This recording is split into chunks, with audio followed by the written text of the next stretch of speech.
ओम श्री परात्मने नमः। भगवान अनंत हैं, इनका सब कुछ अनंत है और उनके मुखारविंद से निकली हुई गीता के भावों का अंत आ ही कैसे सकता है। अलग अलग आचार्यों ने गीता की अलग अलग टीका लिखी है। उनकी गीता के अनुसार चलने से मनुष्य का कल्याण तो हो सकता है, परंतु वह गीता के अर्थ को पूरा नहीं जान सकता। आज तक गीता की जितनी टीकाएं लिखी गई हैं वे सब की सब इकट्ठी कर दें तो भी गीता का अर्थ पूरा नहीं होता। जैसे कि कुएं से सैकड़ों वर्ष तक असंख्य आदमी जल पीते रहें तो भी उसका जल वैसा ही वैसा रहता है, ऐसे ही असंख्य टीकाएं लिखने पर भी गीता वैसी की वैसी ही रहती है। उसके भावों का अंत नहीं आता।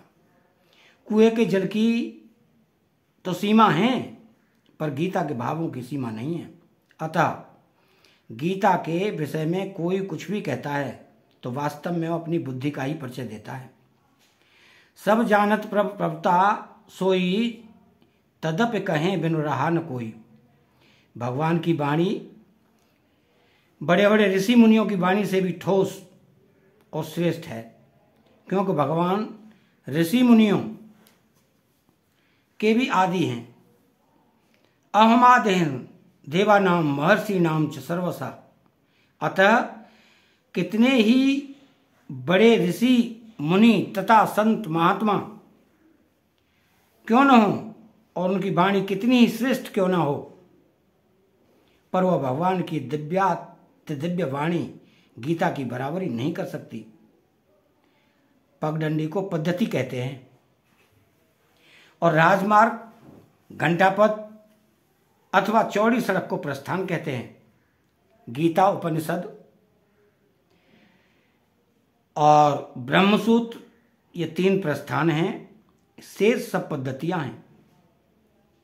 प्रस्थानत्रय में गीता बहुत विलक्षण है, क्योंकि इसमें उपनिषद और ब्रह्मसूत्र दोनों का ही तात्पर्य है। गीता उपनिषदों का सार है, पर वास्तव में गीता की बात उपनिषदों से भी विशेष है। कारण कि अपेक्षाकारी में विशेष गुण होता है। जैसे आकाश में केवल एक गुण शब्द है, पर उसके कार्य वायु में दो गुण शब्द और स्पर्श है। वेद भगवान के निश्वास हैं और गीता भगवान की वाणी है। निश्वास तो स्वाभाविक होते हैं, पर गीता के योग में स्थित होकर कहीं हैं। अतः वेदों की उपेक्षा भी गीता विशेष है। सभी दर्शन गीता के अंतर्गत हैं। इस गीता पर किसी दर्शन के अंतर्गत नहीं है। दर्शन शास्त्र में जगत क्या है और जीव क्या है, गीता में किसी मत का आग्रह नहीं है। प्रत्युत गीता जीव के कल्याणकारी आग्रह है। मतभेद गीता में नहीं है, प्रत्युत टीकाकारों में है। गीता के अनुसार चलने से सगुण और निर्गुण के उपासकों में परस्पर खटपट हो सकती है। गीता में भगवान साधक को समग्र की तरफ ले जाते हैं। सगुण, निर्गुण, साकार, निराकार, द्विभुज, चतुर्भुज, सहस्त्रभुज आदि सब रूप समग्र परमात्मा के ही अंतर्गत हैं। समग्र रूप में कोई भी रूप बाकी नहीं रहता। किसी को भी उपासना करें, संपूर्ण उपासनाएं समग्र रूप के अंतर्गत आ जाती हैं। संपूर्ण दर्शन समग्र रूप के अंतर्गत आ जाते हैं। अतः सब कुछ परमात्मा के ही अंतर्गत है। परमात्मा के सिवाय किंचित मात्र भी कुछ नहीं है। इसी भाव में संपूर्ण गीता है। गीता का तात्पर्य वासुदेव सर्वम में है। एक परमात्मा के सिवाय दूसरी सत्ता की मान्यता रहने से प्रवृत्ति का उदय होता है और दूसरी सत्ता की मान्यता मिटने से निवृत्ति की दृढ़ता होती है। प्रवृत्ति का उदय होना भोग है और निवृत्ति को दृढ़ता प्रदान करना योग है। गीता सब कुछ परमात्मा है ऐसा मानती है और इसी को महत्व देती है।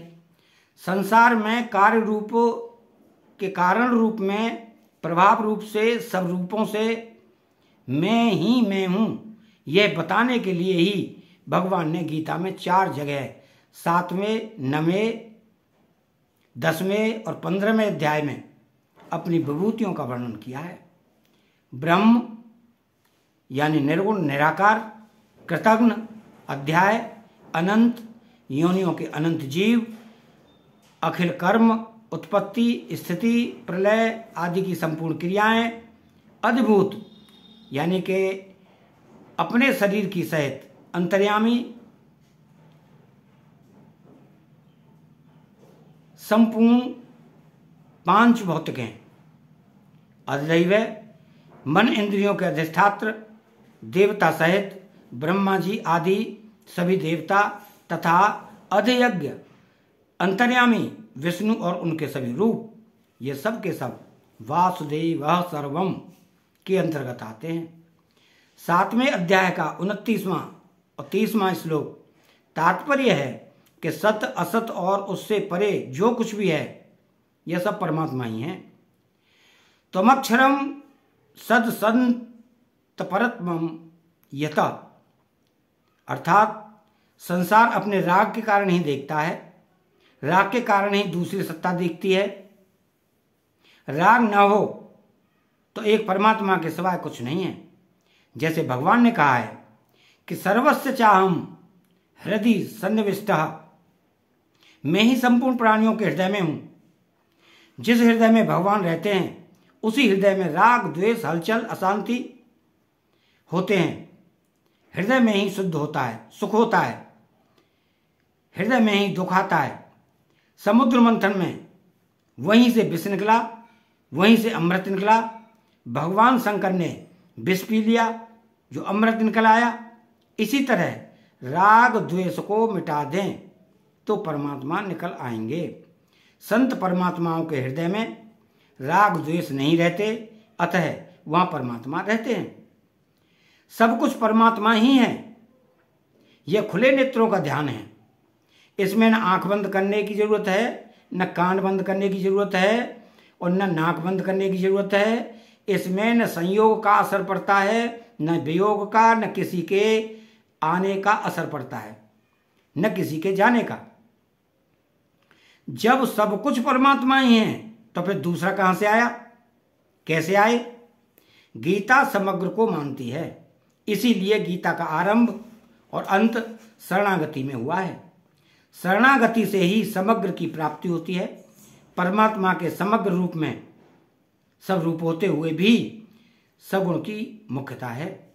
कारण कि सगुण के अंतर्गत तो निर्गुण ही आ जाता है, पर निर्गुण में यानी गुणों का निषेध होने से सगुण नहीं आता, अतः सगुण ही समग्र हो जाता है।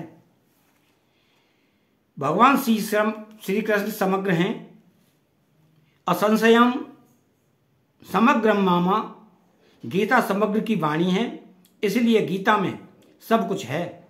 जो जिस दृष्टि से गीता को देखता है, गीता उसको वैसे ही दिखने लगती है। ये याद था माम प्रपद्ये तास तथैव भजाम्यहम्। कर्मयोग, ज्ञान योग और भक्ति योग, ये 3 ही योग हैं। शरीर को लेकर कर्मयोग है, शरीरी यानी परा को लेकर ज्ञान योग है, और शरीर शरीरी दोनों के मालिक भगवान को लेकर भक्ति योग है। भगवान ने गीता के आरंभ में पहले शरीरी को लेकर और फिर इस शरीर को लेकर क्रमशः ज्ञान योग, कर्मयोग का वर्णन किया, फिर ध्यान योग का वर्णन किया। क्यों? कि वो भी कल्याण करने का एक साधन है।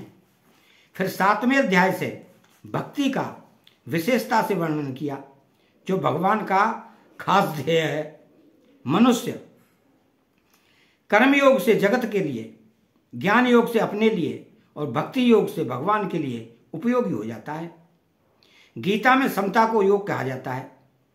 समत्वम योग उच्यते, वास्तव में योग की आवश्यकता कर्म में ही है। ज्ञान में भी योग की आवश्यकता नहीं है और भक्ति में तो योग की बिल्कुल भी आवश्यकता नहीं है। ज्ञान और भक्ति वास्तव में योग ही है। कर्म जड़ है, बांधने वाले हैं और विषय हैं, इसलिए उसमें योग की आवश्यकता है। योगस्थ कुरु कर्माणि, कर्मों में योग ही मुख्य है। योग है कर्म सुकौशलम, योग के सिवाय कर्म कुछ नहीं है। दुरेणम ह्यवरम कर्म बुद्धि योगा धनंजय, कर्तव्य ही कर्म करने से भी आता है। इसलिए गीता में योग शब्द विशेष कर कर्म योग का ही वाचक है। गीता को पुष्पिका में भी योग शास्त्रीय पद का अर्थ कर्म योग की शिक्षा है। कर्म योग में दो विभाग हैं, कर्म विभाग और योग विभाग। कर्म विभाग पूर्वार्ध है और योग विभाग उत्तरार्ध है। कर्म कर्ण सापेक्ष है और योग कर्ण निरपेक्ष है। कर्म विभाग में कर्तव्य परायणता है और योग विभाग में स्वाधीनता, निर्विकारता, असंगता, समता है। संसार में हमारा जो कर्तव्य होता है वह दूसरे का अधिकार होता है। इसलिए व्यक्ति का जो कर्तव्य है वह परिवार का, समाज का, संसार का अधिकार है। जैसे वक्ता का जो कर्तव्य है वह श्रोता का अधिकार है और जो श्रोता का जो कर्तव्य है वो वक्ता का अधिकार है। वक्ता बोलकर श्रोता के अधिकार की रक्षा करता है और श्रोता सुनकर वक्ता के अधिकार की रक्षा करता है। दूसरे के अधिकार की रक्षा करने से मनुष्य ऋणमुक्त हो जाता है और उसकी योग की प्राप्ति हो जाती है। दूसरे के अधिकार की रक्षा करने का तात्पर्य है शरीर, वस्तु, योग्यता, सामर्थ्य को अपनी न समझकर प्रत्युत दूसरों की ही समझकर दूसरों की सेवा में अर्पित कर देना। अर्थात मैं वस्तु और व्यक्ति के साथ हमारा संयोग होता है, जहाँ संयोग होता है यही कर्तव्य का पालन करने की आवश्यकता होती है। वस्तु का संयोग होने पर उस वस्तु में ममता न करके उसका सदुपयोग करना, उसको दूसरों की सेवा में लगाना हमारा कर्तव्य है। व्यक्ति का संयोग होने पर उस व्यक्ति में ममता न करके उसकी सेवा करना, उसको सुख पहुंचाना हमारा कर्तव्य है। कामना और ममता से रहित होकर कर्तव्य का पालन करने से शरीर संसार के संयोग का वियोग हो जाता है और योग की प्राप्ति हो जाती है। तम विद्या ददुख संयोग वियोगम योग संचितम, संयोग का तो वियोग होता है पर योग का कभी वियोग नहीं होता। योग की प्राप्ति होने पर मनुष्य राग, द्वेष, काम, क्रोध आदि विकारों से सर्वदा मुक्त हो जाता है और उसको स्वाधीनता, निर्विकारता, असंगता, समता की प्राप्ति होती है। प्रत्येक मनुष्य चाहता है कि मैं सदा जीता रहूं, कभी मरूं नहीं, मैं सब कुछ जान जाऊं, कभी अज्ञानी न रहूं, मैं सदा सुखी रहूं, कभी दुखी न रहूं। परंतु मनुष्य की यह चाहना अपने बल से तथा संसार से कभी पूरी नहीं हो सकती, क्योंकि गलती यह होती है कि यह उन वस्तुओं को चाहने लगता है जिनका संयोग और वियोग होता है, जो मिलने और बिछुड़ने वाली हैं। यह सिद्धांत है कि जो वस्तु कभी भी हमारे से अलग होती है वह सदा ही हमारे से अलग है और अभी यानी वर्तमान में भी हमारे से अलग है। जैसे शरीर कभी भी हमारे से अलग होगा तो सदा ही हमारे से अलग है और अभी भी हमारे से अलग है। इसी तरह जो वस्तु परमात्मा कभी भी हमारे से अलग नहीं होती वह सदा ही मिली हुई है और अभी भी हमारे को मिली हुई है। तात्पर्य यह निकला कि वास्तव में संसार का सदा ही वियोग है और परमात्मा का सदा ही योग है। कोई आचार्य पहले कर्म योग, फिर ज्ञान योग, फिर भक्ति योग, यह क्रम मानते हैं और कोई आचार्य पहले कर्म योग, फिर भक्ति योग, फिर ज्ञान योग, यह क्रम मानते हैं। परंतु गीता पहले ज्ञान योग, फिर कर्म योग, फिर भक्ति योग, यह क्रम मानती है। गीता कर्म योग को ज्ञान योग की उपेक्षा विशेष मानती है। तथोस्तु कर्म संन्यासात् कर्म योगो विशिष्यते, कारण कि ज्ञान योग के बिना जो कर्मयोग हो सकता है, कर्मणैव हि सिद्धिमा स्थिता जनकादय दया यज्ञ ये चरतः कर्म समग्रम प्रविलीयते, पर कर्मयोग के बिना ज्ञान योग होना कठिन है। सन्नासस्तु महाबाहो दुखम माप्तुमपयोगता। श्री मद्भागवत में भी पहले ज्ञान योग, फिर कर्म योग, फिर भक्ति योग, यह क्रम कहा गया है। एक विलक्षण बात और है कि गीता कर्मयोग ज्ञान योग दोनों को समकक्ष और लौकिक बताती है। लौके यस्मिन निद्विधा निष्ठा, दोनों लौकिक हैं। द्वाविमौ पुरुषौ लोके है लोके अस्मि न विद्विधा निष्ठा। द्वाविमौ पुरुषौ लोके क्षर एव च, पर भगवान अलौकिक है। उत्तम पुरुषत्वनय्य, क्षर को लेकर कर्मयोग और अक्षर को लेकर ज्ञान योग चलता है। अतः कर्मयोग और ज्ञान योग दोनों लौकिक हैं, परंतु भक्ति योग भगवान को लेकर चलता है, अतः भक्ति योग अलौकिक है। गीता ने भक्ति को सर्वश्रेष्ठ बताया है। 6 अध्याय का 47वां श्लोक गीता की भक्ति भेद वाली नहीं है, प्रत्युत द्वैत भक्ति है। वास्तव में देखा जाए तो ज्ञान में द्वैत है और भक्ति में अद्वैत है। कारण कि ज्ञान में तो जड़ चेतन है, जगत, जीव, शरीर, शरीरी, असत, सत, प्रकृति, पुरुष आदि दो हैं, पर भक्ति में केवल भगवान ही है। वासुदेव सर्वम सद सच्चाहम, भगवान ने ज्ञान के साधनों में भी भक्ति बताई है। मैं चानन्य योगेन, और गुणातीत होने का उपाय भी भक्ति बताया है। माम च यो अव्यभिचारेण, ज्ञान की परानिष्ठा से भी पराभक्ति की प्राप्ति होती है। मद भक्तिम लभते पराम, इस पराभक्ति से जानना, लेखक और प्रवेश करना तीनों की प्राप्ति हो जाती है। भगवान अपने भक्त को कर्मयोग और ज्ञान योग दोनों की प्राप्ति करा देते हैं। भगवान ने अपने भक्त को सबसे उत्तम योगी बताया है। स मे युक्त मतः ते मे युक्त तमाम मता स योगी परसो मत। ध्यान योग में भी भक्ति आई है। युक्ति आसीत तत्परः, कर्म योग में भी भक्ति से भक्ति बताई है। युक्ति आसीत मतपरः, भगवान ने सभी योगी में अपनी भक्ति बताई है। यह भक्ति की विशेषता है। अर्जुन का प्रश्न भक्ति विषयक नहीं था, फिर भी भगवान ने उनकी तरफ से भक्ति का वर्णन किया। भक्ति से समग्र परमात्मा की प्राप्ति होती है। 7वें अध्याय का 29वां श्लोक, गीता का 7वां, 9वां और 15वां अध्याय, 10वें अध्याय का आरंभ तथा 18वें अध्याय के 56वें 66वें तक के श्लोक हमें विलक्षण दिखते हैं। उनमें अर्जुन उवास नहीं है, अर्थात ये भगवान ने अपनी तरफ से अत्यंत कृपा करके कहे हैं।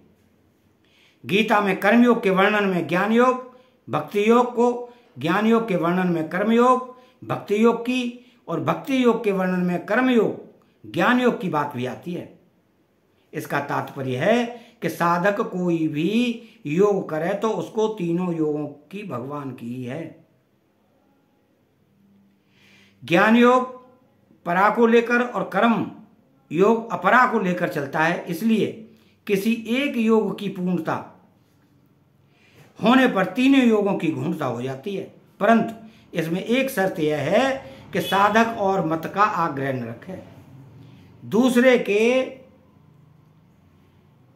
मत का खंडन या निंदा न करे, दूसरे के मत को छोटा न माने। अपने मत का आग्रह रहने से और दूसरे के मत को छोटा मानकर उसका खंडन या निंदा करने से साधक को मुक्ति यानी तत्वज्ञान की प्राप्ति तो हो सकती है, पर भक्ति, परम प्रेम की अर्थात समग्रता की प्राप्ति नहीं हो सकती है। ओम वासुदेवाय नमः।